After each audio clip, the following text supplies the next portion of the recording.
பணக்காரன் ஆக முடியுமா? 10ஆம் இடம், 11ஆம் இடம்.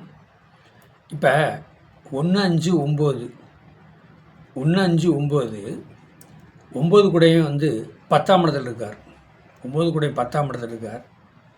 சந்திர பகவான் சொல்லக்கூடாது அந்த 10ஆம் இடத்தை பார்க்குறார். பார்த்தீங்கன்னா அவர் திடீர் பணக்காரர். திடீர் பணக்காரங்கிறத விட 10ஆம் இடத்துல சந்திரன் இருக்கார். 9 கூடயும் அங்கே உட்காந்துருக்கார். பூர்வ புண்ணியாதிபதி. அப்போ அதாவது 1, 5, 9 அப்படி சொல்லக்கூடாது 1, 5, 9 உட்கார்ந்தாலும் அதே மாதிரி தான். அப்போ அவர் எந்த வகையிலையும் கடினமான பாடுபடுவார். சந்திரன் பார்வைன்னா சந்திரன் என்னங்க, கடக லக்கணம், கடக ராசி அதிபதி சந்திர பகவான்.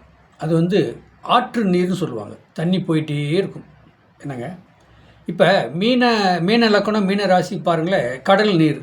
கடல் நீர்னால் அங்கேயே கொந்தளிச்சுக்கிட்டே நிற்கும். அலைவரும் உள்ளே போயிடும், அலைவரும் உள்ளே போயிடும், அலைவரும் உள்ளே போயிடும். அப்போ அதே நேரத்துக்கு விருட்சகம் அப்படின்னு சொல்லக்கூடாது, இது தேங்கி நிற்கக்கூடிய நீர். அது சாக்கடையாக கூட சொல்லலாம், ஒரு குளத்து நீர்னு சொல்லலாம். குளம்லாம் ஏரி குளம்னு சொல்லுவாங்களவா, ஏரி குளத்தில் தண்ணி தேங்கி நிற்கும் அப்படின்னா அது விருட்சகம். அப்போ விருட்சகத்தில் எப்படின்னா அந்த விருட்சகத்தை அந்த நீர் குள நீர், ஏரி, குட்டை அப்படி சொல்லக்கூடாது. மீனம்னு சொல்லக்கூடாது, அது கடல் நீர். அப்போ இந்த கடகம்னு சொல்லக்கூடாது நீர் ஓடை. ஓடைனா ஆற்று நீர்னு சொல்லலாம். காவேரி ஆற்று நீர் தண்ணி போயிட்டே இருக்குன்னா அதே மாதிரி உழைப்பாளியாக இருப்பாங்க. அந்த கடக ராசியோ, கடக ராசி அதிபதியோ சந்திர பகவான் அந்த 10ஆம் இடத்தை பார்த்தாலோ, 10ஆம் இடத்துல சந்திரன் இருந்தாலோ உணவு சம்மந்தப்பட்டது, கேட்ரிங் படிக்கிறாங்க, கேட்ரிங் சம்மந்தப்பட்டது. சின்ன பசங்களெல்லாம் கேட்பேன், நீங்கள் 9th படிக்கிறாங்க, 10th +2 சொல்லுவாங்க, நாங்கள் கேட்ரிங் படிக்கிறோம், உணவு சம்மந்தப்பட்டது பண்ணணும். அவங்க செகண்ட் எடுத்திருப்பாங்க, செகண்டு தேர்டு கூட எடுத்திருப்பாங்க, உணவு சம்மந்தப்பட்டது இந்த மாதிரி பண்ணுவாங்க. இது ஏன் அப்படின்னா இந்த கடகராசி, கடக லக்கணம் அந்த அதிபதிங்கிறது சந்திர பகவான் 10ஆம் இடத்துல இருந்தாலும் கடின உழைப்பு. கடின உழைப்புங்கிறத ஒருத்தர் மன வருத்தமாகவே பேச மாட்டாங்க, மன சந்தோஷமாக இருப்பாங்க. மனோகாரகன். அப்போ மனோகாரகன் மன சந்தோஷமாக இருக்காரா. ஒவ்வொருத்தர் தனிப்பட்ட முறை சாதகத்தில் நீங்கள் பாருங்கள், மனோகாரகன் சந்திரன் 8ல் இருப்பான், 11க்குள்ள இருப்பான், 5ல் இருப்பான்.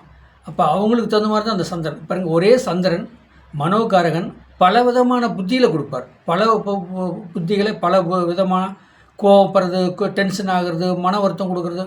ஒருத்தன் பார்த்தீங்கன்னா அன்பாக பேசி காரியம் சாதிப்பான், அதுவும் அந்த சந்திரன் தான்.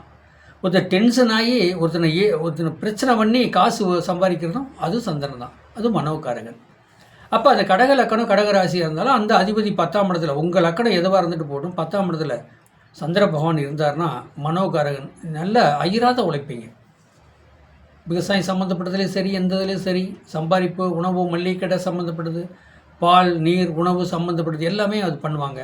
பண்ணினாலும் பார்த்திங்கன்னா அயிராத உழைப்பு. இந்த பால் சம்மந்தப்பட்டதெல்லாம் பாருங்கள், 2 மணி, 3 மணி, 1 மணிக்கு போவோம் பால் பீசுறதுக்கு. போய் அப்புறம் அதை காலையில் 4:30 மணி, 5 மணி, 6 மணிக்கெலாம் விநியோகம் பண்ணிடுவாங்க டவுனுக்குள்ளே.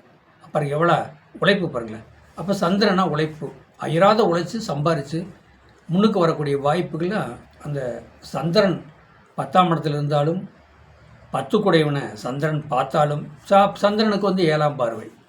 இப்போ சூரிய பகவானும் சந்திர பகவானும் தேய்புரைனா அது தேய்புரைங்கும்போது அசுர கிரகமாக மாறிடுவாங்க, வளர்புறையில் சுபகிரகமாக மாறிடுவாங்க. அப்போ பாருங்கள், சந்திரனுங்கிறது நீரோடைய ஆறு, காவிரி ஆறுன்னு சொல்லலாம். அந்த நீர் தெளிஞ்ச நீர் போயிட்டே இருக்கும். அப்போ போயிட்டே இருக்குன்னா என்ன, சந்திரன் மனோகாரகன். அப்போ அயராத உழைப்பு, அந்த மாதிரி ஒரு அமைப்பு உள்ள சாதகராக இருப்பார்.